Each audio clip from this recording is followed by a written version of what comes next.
Mesdames et messieurs, bienvenue à ce nouveau numéro de Fongola Matoi. Comme vous pouvez le constater, nous sommes à Bruxelles, ici à la Grande Place. Vous remarquez derrière moi le grand sapin qui a été mis sur cette place, sur cette grande place de Bruxelles, afin de montrer l'image de ce pays et cette capitale européenne. Et donc aujourd'hui, nous allons prestation de serment des conseillers communaux, dont Bertin Mompaka, d'origine congolaise. Et donc je voulais suivre ce reportage et nous revenons juste après.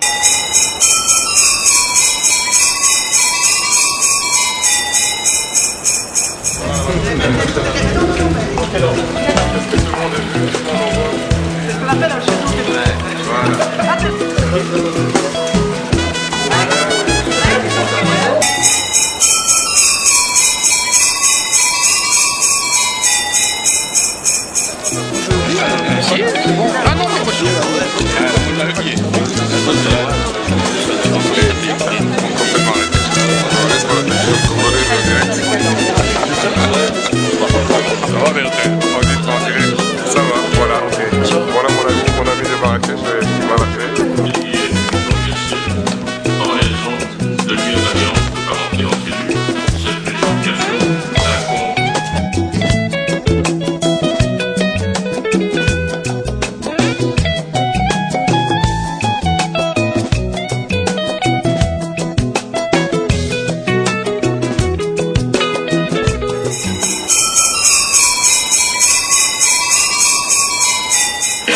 Je jure fidélité au roi, obéissance à la Constitution et aux lois du peuple belge.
Nous sommes à l'hôtel de ville de Bruxelles avec, et comme toujours, M. Bertin Mompaka, l'homme aux grandes actions.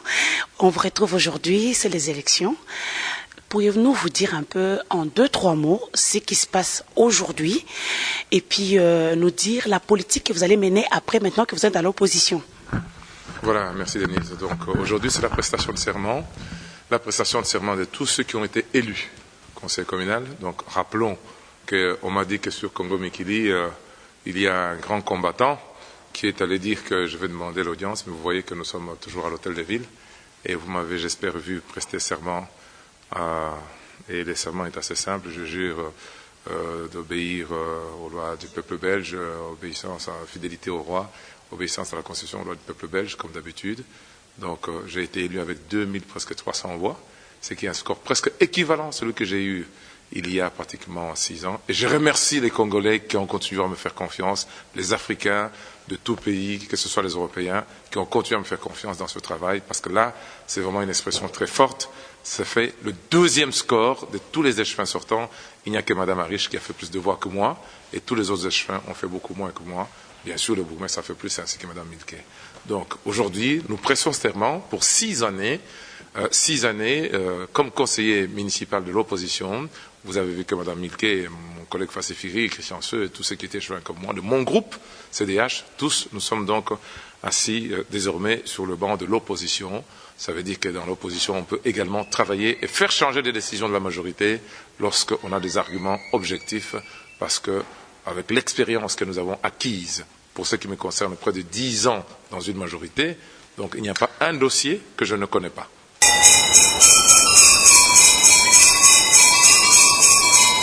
expliquer un peu à nos téléspectateurs en 2-3 mots ce qui s'est passé. Peut-être que les gens pensent qu'il y a eu rapt des vols, rapt des voix. Donc expliquez en 2-3 mots et puis qu'est-ce que vous allez faire dans l'opposition, parce qu'aujourd'hui les Congolais ou bien la population bruxelloise va se demander si vous allez être encore le même ou pas. Je reste le même, je suis au service de la communauté congolaise, de la communauté africaine, de tous les Belges qui ont voté aussi pour moi. Il faut savoir qu'un mandat, ce n'est pas seulement assurer le pouvoir, avoir les moyens financiers de pouvoir, comment dirais-je, faire plaisir à tout le monde. On peut être influent tout en étant dans l'opposition. Bart de Wever a fait changer la loi sur les regroupements familiales sans être entré au pouvoir, en étant dans l'opposition. Nous avons fait beaucoup de choses quand nous étions dans l'opposition en faveur du Congo, déjà quand le Congo était occupé par Nkunda en 2004, tout en étant dans l'opposition avec Joël Milquet et tous les autres. Donc il faut dire à tous nos concitoyens qui croient que l'opposition c'est fini, comme certains disent, n'est-ce pas? Non, on n'est pas au Congo où on confisque les tonga à quelqu'un pour la vie, n'est-ce pas? On est dans un cercle démocratique dans lequel vous pouvez porter des dossiers qui font que la majorité, quand elle a tort, elle a tort. L'important, c'est d'être présent et d'être élu, être dans l'hémicycle avec toute une série de capacités, des relations, de contacts diverses pour pouvoir porter des dossiers et défendre. Par exemple, l'Europe aujourd'hui est en pleine discrimination raciale. Quand vous voyez à part la France où un président de gauche a été élu, en Espagne, nous sommes dans une période d'austérité. En Autriche, il y a un parlementaire qui demande à ce qu'on signale le nom de tous les juifs. Et vous les noirs là-dedans, et nous les maghrébins, et nous les minorités. J'ai eu un coup de téléphone de Jesse Jackson avant-hier qui me disait « Tu dois continuer à mener ce travail pour défendre toutes les minorités qui sont à Bruxelles. » Donc, en matière, par exemple, d'allocation familiale, n'est-ce pas? Il y a tout à fait des choses que nous devons défendre au niveau municipal et au niveau fédéral. N'oublie pas que mon parti est encore dans la majorité au niveau fédéral. Qu'à travers Joël Milquet, Georges d'Allemagne et Melchior Watley, je participe à des décisions les plus importantes dans ce pays, quoi qu'en disent certains Congolais. Donc, beaucoup de gens ne comprennent pas comment ça fonctionne. Je suis membre du bureau politique du parti. Quand on parle d'allocation familiale, que je prends la parole et que je tiens compte que qui ont beaucoup d'enfants, c'est nous les minorités africaines et maghrébines et autres. Et je tiens compte du fait qu'il faut que la réforme sur la sécurité sociale se fasse de telle manière à ce que ceux qui sont étudiants, par exemple, ne puissent pas perdre leurs allocations familiales. C'est des choses qu'aucune autre personne que celui qui a été étudiant ne peut dire, ne peut faire objectivement, s'il n'est pas dans cet hémicycle-là. Donc je crois qu'il faut donner de l'espoir à nos concitoyens pour leur dire l'important c'est d'être représenté et bien représenté. On peut être trop bien, trop représenté et être très mal représenté. C'est mon sentiment par rapport à ce que nous avons tenté, Maman Mijane et moi, c'est-à-dire essayer d'augmenter le nombre d'élus pour que nous soyons nombreux à nous partager la charge, de défendre les minorités toutes confondues et peut-être en priorité les minorités d'origine congolaise dont nous sommes ici, qui vivent ici, naturalisés belges ou non naturalisés belges. Voilà un peu ce que je crois pouvoir dire à vos téléspectateurs en disant ce n'est pas que Babotoli Tonga et Zali Lukuta, il n'y a pas de Tonga qu'on a confisqué. Je suis toujours au Parlement bruxellois, par la grâce de Dieu, Inch'Allah. Et je suis un vrai serviteur de Dieu, d'abord pour commencer. Moi, je ne me cache pas, n'est-ce pas? Et un serviteur des hommes. C'est pour ça que Dieu m'a permis de pouvoir revenir avec un score d'échevins. Je fais le deuxième score d'échevins. J'ai battu tous les échevins, sauf Madame Arish, n'est-ce pas?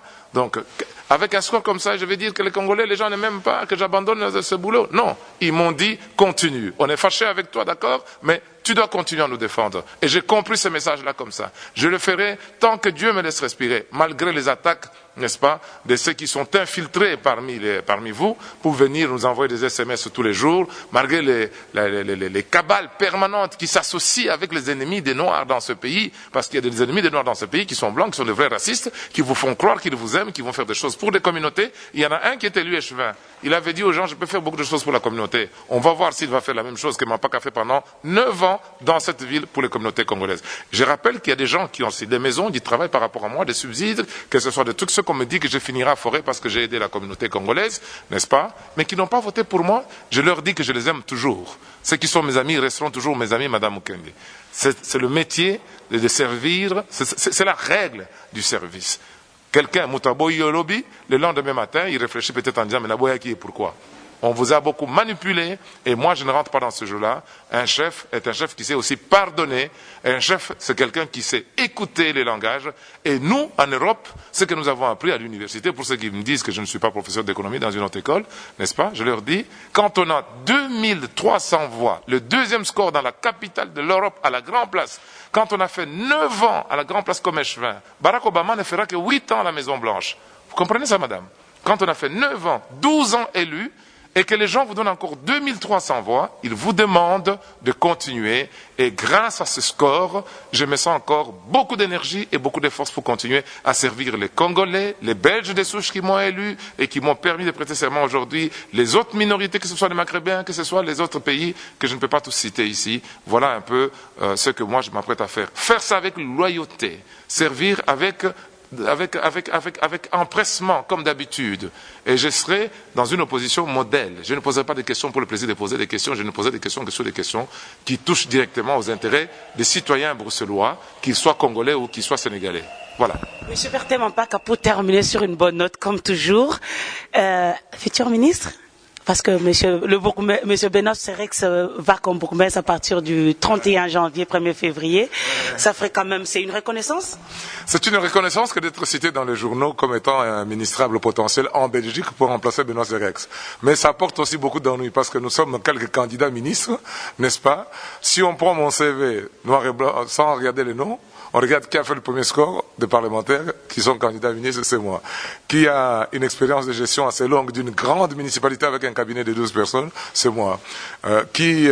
Comment dirais-je, a d'autres formes de légitimité, c'est moi. Mais je sais que ça sera très difficile parce que nous sommes dans une période où l'Europe est en train aujourd'hui d'être prise d'assaut par les islamophobes, par les antisémites, par les homophobes, par les racistes qui utilisent des Noirs pour diminuer, pour détruire les Noirs, pour les tuer, pour les achever. Et ces Noirs se réveilleront seulement trop tard. Regardez, nous étions 3 conseillers communaux noirs au cœur de la capitale de l'Europe. Je reste tout seul. J'étais échevin, je ne suis plus échevin. Heureusement pour moi, je suis encore président. Donc ceux qui les ont utilisés, ils les ont utilisés pour avoir ce résultat que je vous invite à voir au conseil communal. Un seul Noir, un seul Congolais. Dans d'autres municipalités, à XL, il y a 3 Noirs élus. Béa Diallo, Kanko, plus, comment on appelle, Petropa. Il n'y a pas un seul Congolais qui est élu. Ce sont mes frères africains, je les félicite, n'est-ce pas? Mais la sensibilité congolaise dans une commune qui est la vôtre, continuez comme ça, maman, ça sera très mauvais. J'ai dit à vos auditeurs, ceux à qui Dieu a donné le droit la voie de discernement, parce que même ceux qui prêchent n'ont pas toujours le discernement, n'est-ce pas? Car quand Dieu est à loin, d'une puissance quelconque, l'onction peut partir, elle disparaît, n'est-ce pas? Vous aimez les femmes, l'argent, vous copulez avec les femmes d'autrui, vous prenez l'argent des autres, vous voulez devenir ministre alors que vous êtes ministre de Dieu. Vous oubliez de dire que vous êtes ministre de Dieu, vous croyez que vous êtes devenu des ministres. Vous avez des gardes du corps. Nous qui avons le pouvoir, on refuse des gardes du corps, etc., etc. À ceux qui comprennent ces choses-là, parce que nous sommes pressés, à ceux qui comprennent ces choses-là, je leur demande vraiment, aujourd'hui, que les Congolais sachent que si on leur a confisqué leur Congo là-bas, par les M23 et les autres partis, on va leur confisquer leur Bruxelles ici s'ils continuent à faire contre-campagne contre les élus congolais, parce qu'au Parlement bruxellois, nous ne sommes plus que 2, il ne reste plus que Mandaïla, il ne reste plus que moi-même. Donc voilà un peu ce que je voulais dire par rapport à la nécessité d'une mobilisation de la défense des droits des minorités, car il me semble que les minorités toutes confondues, dans une Europe qui va à droite, n'est-ce pas, ont besoin d'avoir des interlocuteurs. Je ne parle pas seulement au nom des Congolais, de tous ceux qui sont minorisés dans ce pays et qui voient leurs droits confisqués tous les jours, qui sont victimes des vexations, des injures, des mépris quotidiens, des discriminations, y compris dans leur travail, à l'école pour leurs enfants. C'est pour cela que je continue à parler.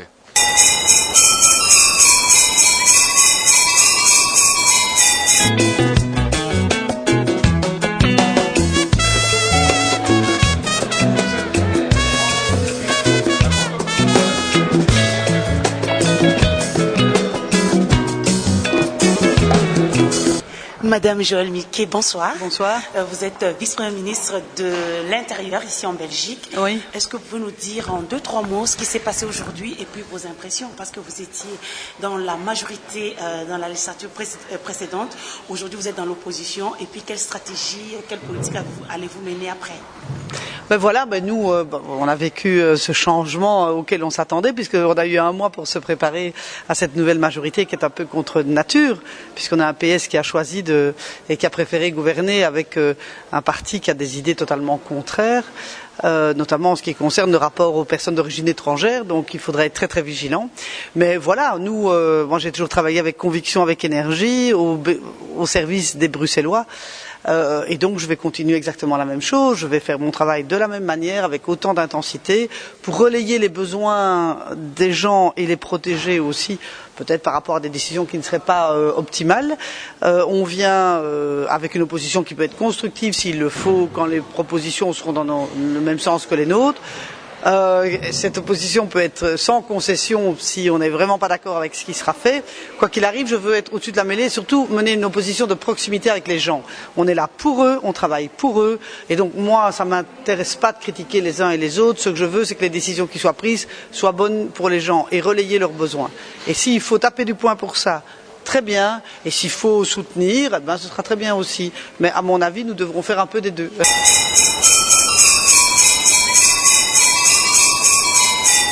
Madame, juste une dernière question. Il y a celle qui se pose dans la communauté, dans les personnes d'origine étrangère. Monsieur Benoît Serex parce qu'il a été élu bourgmestre fin janvier, début février, et le nom de monsieur Berthélemy Mpac, une personne d'origine étrangère, est cité. Est-ce qu'on peut avoir un scoop? Vous n'aurez d'abord sûrement pas de scoop parce que, un, la décision n'est pas prise, deux, la décision n'est pas prise à la ville de Bruxelles, elle est prise dans d'autres instances. Donc voilà. Et je ne suis plus présidente. Merci beaucoup. Et oui, comme je vous le dis souvent, les bonnes choses ne durent jamais. Je vous ai amené à la grande place de Bruxelles, ici, à l'hôtel de ville bruxellois. Et donc, je remercie celui qui était au montage et à la réalisation de cette émission bombastique, Gérard Canabassao. En Suisse, Jean-Pierre Onema. En France, Lydie Misenga, Ilunga Mwalambute, Wamutombo. Et donc, comme je vous le dis souvent, les meilleurs restent à venir. Je vous dis au revoir et à bientôt.